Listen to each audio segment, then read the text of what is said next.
អូចាក់សាំង super ទៅវា smooth វាអីហ្នឹងមានន័យថាវាឆេះទៅតាមការកំណត់របស់ computer ដែលគ្រប់គ្រងម៉ាស៊ីនរថយន្តហ្នឹងដែលត្រឹមត្រូវតាមអ្នកដែលផលិតរថយន្តហ្នឹងគេបានកណនាហើយបាទពេលដែលវាត្រូវឆេះបានវាឆេះអញ្ចឹងណាអញ្ចឹងធ្វើឲ្យចំហេះហ្នឹងវាឆេះទៅសពល្អវាអត់មាន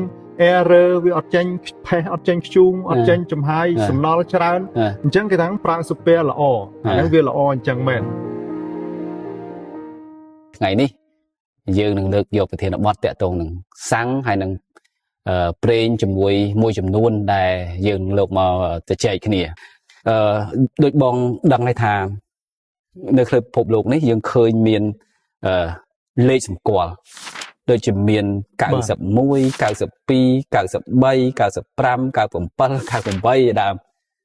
ទាំងអស់ហ្នឹងមានន័យក្នុងគោលបំណងបច្ចេកទេសស្អីគេដែលដើម្បីឲ្យអ្នកប្រើប្រាស់គាត់សម្រេចចិត្តព្រោះលេខហ្នឹងឃើញមានលេខតូចដល់លេខធំអញ្ចឹងណាបាទអញ្ចឹងនៅក្នុងស្រុកខ្មែរយើងហៅប្រភេទលេខណាជាប្រភេទអីហើយប្រភេទណាជាប្រភេទអីតាមអ្វីដែលជាបទពិសោធន៍របស់បងឯងអញ្ចឹងដើម្បីឲ្យស្រួលស្ដាប់យើងត្រូវជជែកថានៅប្រទេសកម្ពុជាយើងបើយើងត្រូវការទៅ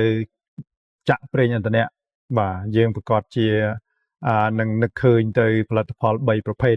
គឺទី1សាំងធម្មតាបាទសាំងស៊ូពែហើយមួយទៀតម៉ាស៊ូតបាទដែលពេញនិយមនៅទូទាំងប្រទេសរបស់យើងតាំងពីដើមកន្លងមកយើងមិនលើកឡើងទៅលើហ្គាសឬក៏ប្រេងប្រភេទអេតាណុលផ្សេងៗយើងអត់និយាយនៅពេលនេះទេបាទអញ្ចឹងដំបូងខ្ញុំចង់បកស្រាយអំពីតើអ្វីទៅជាសាំងធម្មតាហើយអ្វីទៅជាសាំងស៊ូពែឬមួយពាក្យបច្ចេកទេសមួយជា premium ណា premium បាទអញ្ចឹងសាំងធម្មតានៅស្រុកយើងគឺពី91ដល់93បាទអុកតានកម្រិតអុកតានកម្រិតគុណភាពសាំងហ្នឹងគេវាស់ទៅលើអុកតានបាទពី91ដល់93គេហៅសាំងធម្មតាអូខេហើយ95ទៅ98គេហៅថាសាំងស៊ូពែឬក៏ premium ប៉ុន្តែស្រុកយើងមួយរយៈកន្លងមកនេះភាគច្រើនឃើញច្រើនតែ95បាទព្រោះទីផ្សារប្រកួតប្រជែងអញ្ចឹងវាទៅជា95ទាំងអស់គ្នាហើយ97 98អីវាដូចជាមានតិចបើសិនតែយើងដាក់97 98ថ្លៃបាទគេថាសាំងស៊ូពែហ្នឹងតម្លៃវាក៏ថ្លៃដែរបាទអញ្ចឹងខ្ញុំមិននិយាយអំពីថ្លៃទេព្រោះអាហ្នឹងវានៅលើបង្គោលតម្លៃរបស់ការ៉ាសាំងគ្រប់ទាំងអស់ទាំងអស់អញ្ចឹងយើងត្រូវជួសសួរថាតើអាលេខ91 92 93ឬក៏95អីហ្នឹងហើយអាហ្នឹងយើងមានគោលស្អីដែលយើងមកកណនាថាសាំងមួយនេះគឺលេខនេះសាំងមួយនេះគឺលេខនេះសាំងមួយនេះគឺលេខនេះអញ្ចឹងបាទគឺដំបូងនៅក្នុងសាំងគឺយើងមានវាស់កម្រិតអុកតានបាទដែលអុកតានហ្នឹងវាមាន2ប្រភេទបាទទី1គឺគេហៅរ៉នបាទរ៉នហ្នឹងហើយមួយទៀតគេហៅម៉នMON បាទរ៉នហ្នឹង RON បាទអញ្ចឹងដែលយើងឃើញនៅប្រទេសកម្ពុជាយើងគេដាក់លេខ93ឬ95ហ្នឹងគឺសំដៅទៅលើកម្រិតលេខរបស់អុកតានដែលវាស់ទៅលើរ៉នបាទរ៉នហ្នឹងពាក្យបច្ចេកទេសពេញភាសាបរទេសគេថា research octane number បាទអញ្ចឹងអក្សរកាត់មករ៉នបាទហើយសម្រាប់ពួកMON MON គឺមកពីពាក្យថា motor octane number បាទខ្ញុំនឹងបកស្រាយតើMON ហ្នឹងវាជាអ្វីប៉ុន្តែយើងត្រូវចាប់ផ្ដើមពីរ៉នទៅមុនបាទ research octane number ហ្នឹងបាទសួរថាហេតុអីបានលេខហ្នឹងវាសំខាន់បាទលេខហ្នឹងវាសំខាន់ទៅលើពីរប្រភេទហ្នឹងគឺរ៉ននិងMONបាទរ៉នបើយើងនិយាយស្រួលស្ដាប់ក្នុងភាសាសាមញ្ញយើងថាឡានបើកយឺតបាទក្នុងស្ថានភាពធម្មតាក្នុងក្រុងម៉ាស៊ីនវិលយឺតបាទក្រោម600 RPM អីចឹងទៅក្រោមហ្នឹងគឺគេសំដៅទៅលើរ៉នហ្នឹងហើយបាទការប្រើប្រាស់ធម្មតានៅក្នុងក្រុងតិចតួចអីធ្វើដំណើរមុំអត់បើក sport អីហ្នឹងគេវាស់ទៅលើរ៉នហ្នឹងហើយអញ្ចឹងបានជាគេដាក់លេខ super ឬក៏ធម្មតាហ្នឹងគេសំដៅទៅលើតារ៉នហ្នឹងទេបាទសួរថាចុះមុនសំខាន់អត់នៅពេលណាបាទមុនសំខាន់បាទសំខាន់នៅពេលអញ្ចឹង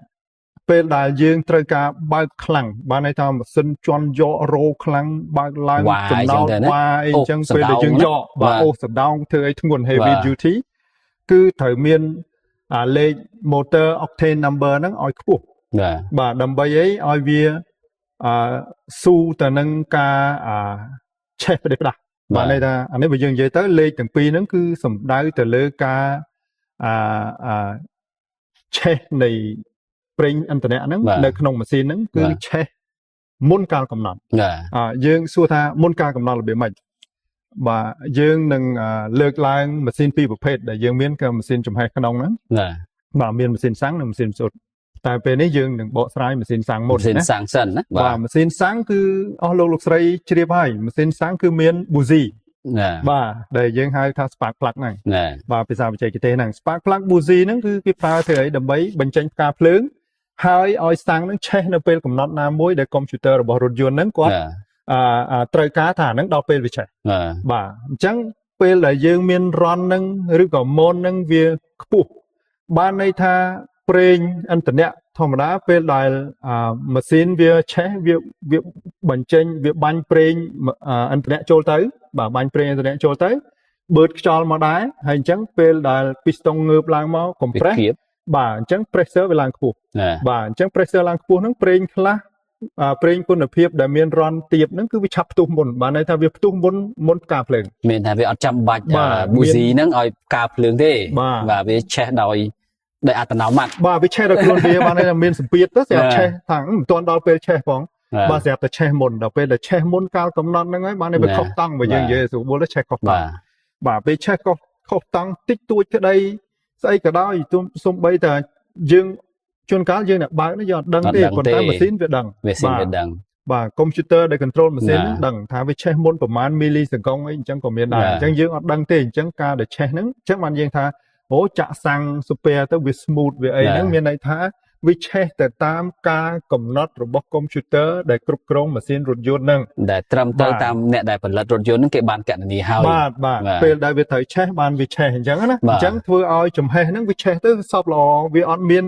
error វាអត់ចេញផេះអត់ចេញខ្ជូងអត់ចេញចំហាយសំណល់ច្រើនអញ្ចឹងគេថាប្រើ super ល្អអាហ្នឹងវាល្អអញ្ចឹងមែនណាបាទអាហ្នឹងក៏ជាហេតុមួយដែលបណ្ដាលខ្ញុំកាត់បងឯងទៅជាហេតុមួយដែលបណ្ដាលឲ្យមានចេញ check ហ៎បាទគេថាចាក់សាំងនេះទៅប្រភេទនេះទៅសិតតែចេញ check បាទមើលឡានមួយចំនួនកុំព្យូទ័រវា precise វាច្បាស់លាស់បាទដល់ពេលអញ្ចឹងវាខុសតិចតួចតែយើងអត់ដឹងទេបាទតែកុំព្យូទ័រវាដឹងដល់ពេលអញ្ចឹងប្រមាណ interval វាចេញ check ពឹបបាទហ្នឹងទី1ហើយទី2តាខុសតង់នឹងយូរទៅម៉ាស៊ីនហ្នឹងក៏អត់ស្រួលដែរតិចទៀតទៅមានបញ្ហាដែរវាប្រទាំងប្រទើសឧមាពីស្តុងវាមាន6ស្រាប់តាវាឆេះអត់ស្របsequence បានន័យថាលេខរៀងរបស់វាអត់ត្រូវគ្នាវាធ្វើឲ្យមានសម្ពាធមួយទៅតែងទៅលើវាលកាំងអីអញ្ចឹងទៅវាអាចខុសទី1ទី2វាអាចមានសល់សំណល់ព្រោះវាឆេះអត់ត្រូវពេលវេលាគឺសំណល់ហ្នឹងវាសល់ធ្វើឲ្យឆាប់ខូចប្រេងម៉ាស៊ីនដែលយើងពិភាក្សាពីអេពីសូតមុនអញ្ចឹងអាហ្នឹងវាការងារហ្នឹងវាមានអញ្ចឹងយើងសូមបកស្រាយខ្លីប៉ុណ្ណឹងរនហើយនឹងម៉ូនហ្នឹងគឺមានបញ្ហាអញ្ចឹង